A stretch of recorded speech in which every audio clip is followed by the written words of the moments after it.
Hey everybody, Ethan here, and you're on my side of the room.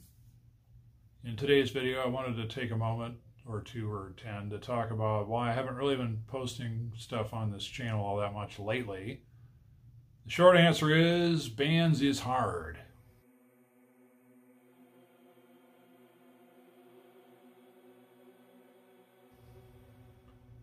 So what I've been doing is I've been trying to put a band together with mixed results. I've got 4 out of 5 members established. I just need one more. I need a lead guitar player.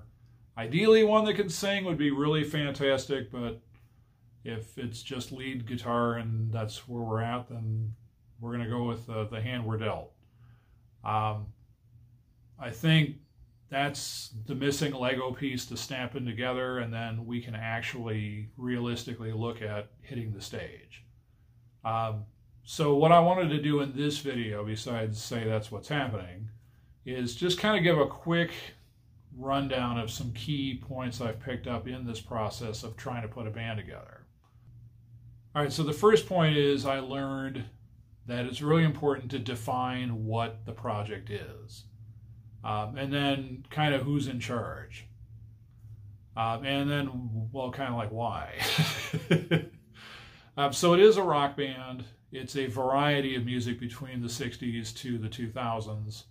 I don't want to really get into the details about it on this video. We'll get into that later. I want to kind of get the band more established before I really start kind of revealing behind the curtain like what we're working on.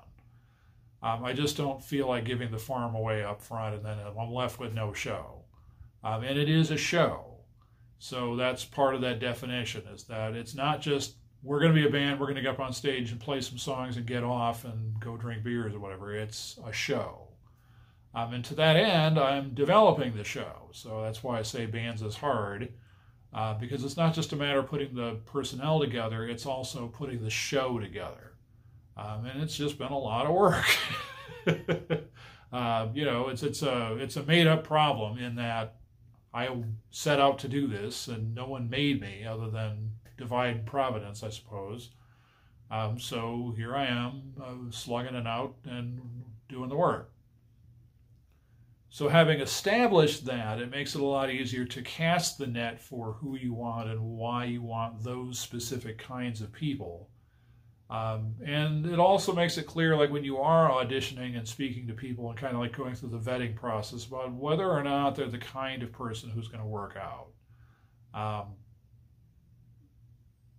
It's been a roller coaster, and I suspect it'll continue to be so. But you know, again, I enjoy doing it. I'm glad I'm making the plunge and doing the work to finally realize my dream of all these years of getting a band together and putting together the show that I want to produce. Not my originals, I wish it were, but we're tacking our way forward to that. So I think this is a good opening gambit. Next piece of advice, with the understanding I am not an expert, and this is not given in the sense that I know it all and you know nothing and I know everything. That's not what this is about. This is just me passing along what I've learned along the journey so far. Take it or don't. Leave me a comment if you agree. Leave me a comment if you think this sucks, whatever. But one thing that I highly recommend is establishing your set list as quickly as you can. It's going to be key to the rest of the band. They kind of need to know, like, well, what songs are we going to be playing here, you know, and singers and stuff need to know, like, can they hit those kinds of notes? And players of different instruments need to know, like as an example, if someone said to me, hey, this is going to be like a ton of slap bass, I'm not your guy. It's not that I can't slap. I can't slap to the extent that if you want a slap bass player, I'm not your guy. There's a difference between knowing the technique and using it sparingly and then being a slap bassist. And I know myself well enough to bow out of that. And I had a situation where I had to do that. Now, they did give me some stuff from their set list as a not a teaser. It was kind of like a vetting process thing to say, all right, here's some stuff we're looking at playing. and check it out and see if this is the kind of music that you're comfortable with and that you could show up to day one and perform. And I wrote back and said, let me try these out, because they were songs that I wasn't intimately familiar with, in that these were songs I'd heard and heard of, but I'd never set out to play bass before. So as an example, Billie Jean by Michael Jackson. I've certainly have intimate familiarity with the song as a song, but I never tried to play it on the bass. And it's doable, that's fine, but then like other songs that were in their potential set list, it's like it was a lot of slap. And I'm like, if this is really what you want, I really feel like you need to look for a different bass player. And they did, and found someone else. So happy ending. For my own practice here in Bubble World, and then again, for the benefit of the other players, they're in their own bubble world, wherever it might be, their house or wherever they happen to be. They need to know, like, what are they practicing, and then they can work on the set list in set list order. So that's what I do here in Bubble World. I actually practice sets in set list orders. I'm still working out the kinks in the song order, the song placement, the song flow, all these considerations. But certain songs where I'm like, it doesn't matter where it is in the set list, band, you got to know this song. And I'll communicate it to the team and let them know, like, this song is pivotal. So be sure you are working on this, like, while I'm still getting my ducks in a row. One thing that I did to help out with the set list practice, and I'm not plugging this, I'm just telling you what I did. I bought a timer on Amazon with a big screen, just like the pros. And all you do is just press start, and it counts up. And what I like is I can just kind of set it off to the side and let it count up. And my goal is to hit as close to 45 minutes of continuous music as I possibly can. It lets me know as a player, hey, you just played 45 minutes of music nonstop. So in terms of stamina, can you do on the stage? Well, you just did it here in Bubble World, so presumably, yeah, unless there's something going on that hinders your performance. But I can't stress it enough, the importance of having a set list figured out.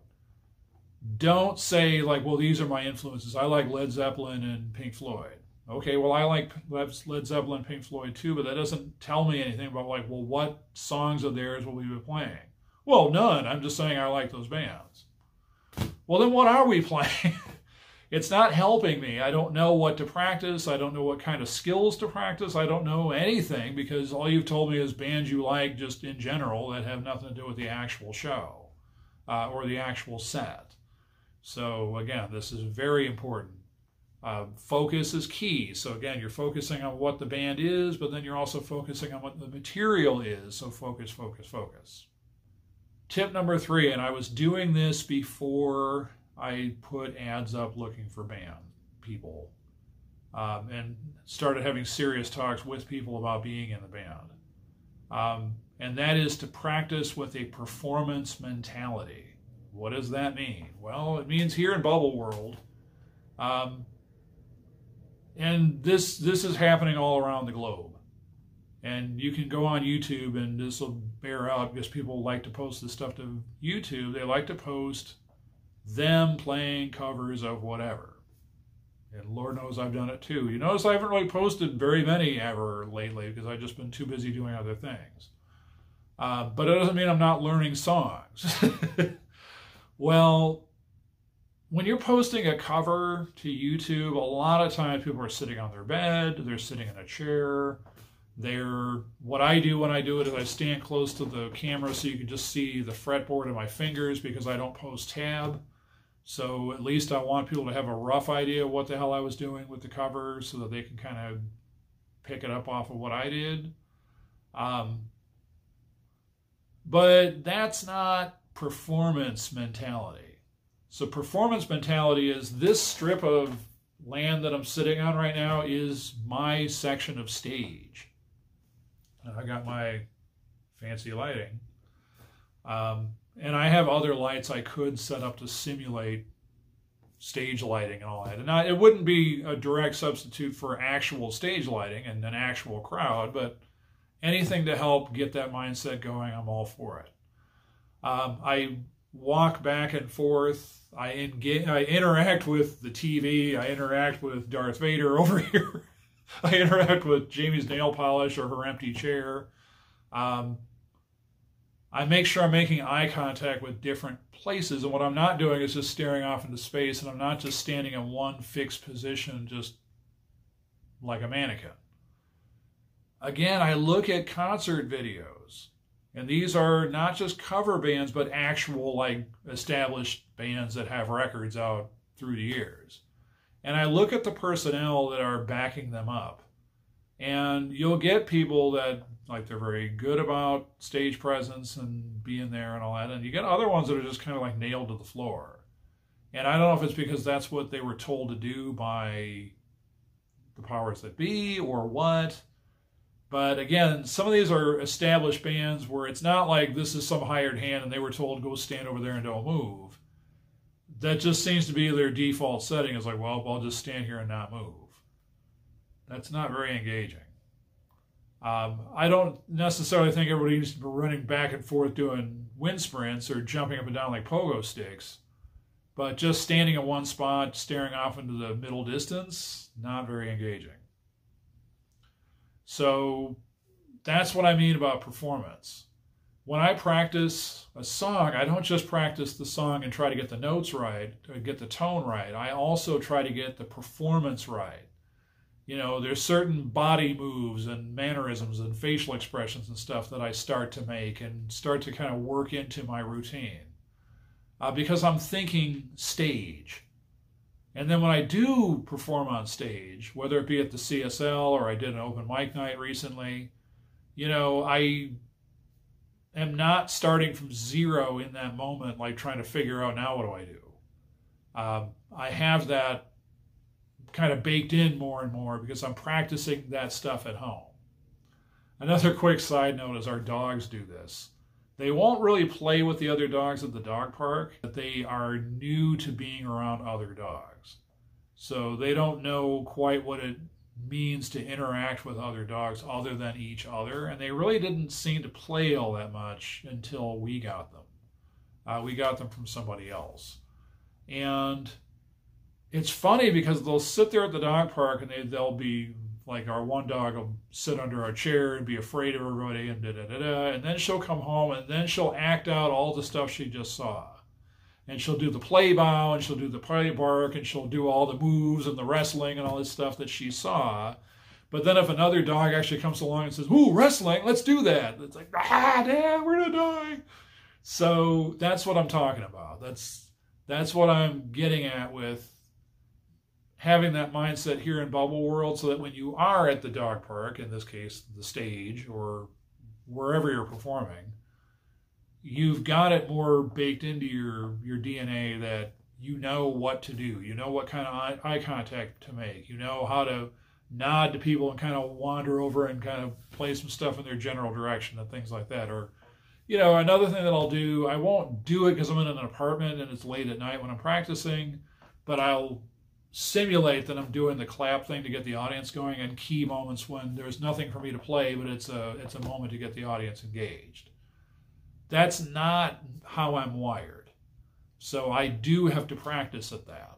So again, this is what I say, performance mentality, and especially here in Bubble World, this is a great place to practice that stuff rather than the slings and arrows of going up on stage and staring off in the middle distance. And the last tip for today's video is team chemistry. Very, very, very, very, very important. One of the people who's in our group told me that in her experience, what she did behind the stage or backstage was more important than what happened on the stage. Now, I know that sounds suggestive, but I get what she means, because I've gotten jobs off of this that have nothing to do with gigging. I'm just saying that I've gotten hired for places where literally there was a place that just fired a guy. And I made a joke with somebody, and they were all laughing. And the guy turned to the guy in charge of hiring and said, "Hey, you know what?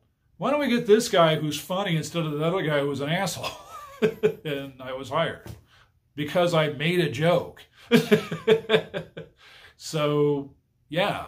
And that had nothing to do with the job. It had everything to do with just team chemistry. This guy's fun to be around. He's funny. He made us laugh. The other guy wasn't fun to be around. He was a jerk, and he got fired and all that. So I totally know what she means, and that's the spirit in which that's said. So yeah, when people are auditioning, it's not just like what can you do and what kind of gear do you have and how much experience and all this kind of business. It's how do you get along with the team? Do you get along with the team? Do you even get it that there is a team? Without naming names, and kind of they know who they are, and I highly doubt they're going to watch this video anyway. But I had an audition recently with somebody, and it did not go well. And it kind of mutually didn't go well. So, I mean, I don't think he had any time for us, and we weren't happy with him either. So it was just kind of like, just no. Just no everywhere. Just no, no, no. But I did respect that this person stayed in contact and made the commitment saying, I'm going to come out on such and such day, and did it. So points there. That goes a long way in my book. That's why, again, I don't want to come off like I'm bad-mouthing people. I want to talk about the issue and not the person by name or by some definition or whatever. But the chemistry really wasn't there. And when the guy left, the drummer looked at me. He's like, "Yeah, I was thinking to myself, like, I don't see how this guy is in." And then I looked at your face, and I'm like, "Oh, he knows." So, but yeah, I mean, even part-time, this is a bottle where you're going to all get up on the stage together, and you got to put on that show face and get along on stage, but you got to like get along. And sure, you can go sit in opposite ends of the green room or backstage or whatever and pout or whatever between sets, but it's just not great. And like at the CSL, in between stuff and all that, I'm not like glued to the other members of the group attached at the hip. We do kind of go our separate ways and go do other stuff. But it's not like we hate each other. It's just, sometimes like you got stuff to do or whatever, you have stuff on your mind or whatever. But collectively, we have good chemistry with the CSL, which is why we've stuck together so long as a group. And the people who don't have the good chemistry don't tend to last very long, or they don't get called back to keep showing up to these things. So again, that's a key thing. Like sometimes, like it's real easy to focus. Like I just need a lead guitar player. It's what I could put those blinders on right now. That's not the all-purpose answer. It's not even like, well, but they got 30 years experience and they got pro gear. Well, that's nice. All that stuff is wonderful. But if they don't get along with other people, I can't have that. So it is a process trying to find the right personnel. And if by some magic bullet you get all that in one sitting, great. But if it takes 49 ads, it takes 49 ads. Anyway, thanks for checking out my points here and hearing of my journey from bubble world to stage as it continues apace. I'll let you know how it's going, and I'll post other stuff as I go. But in the meantime, thanks for watching. Keep learning, keep playing, and I'll catch you in the next video.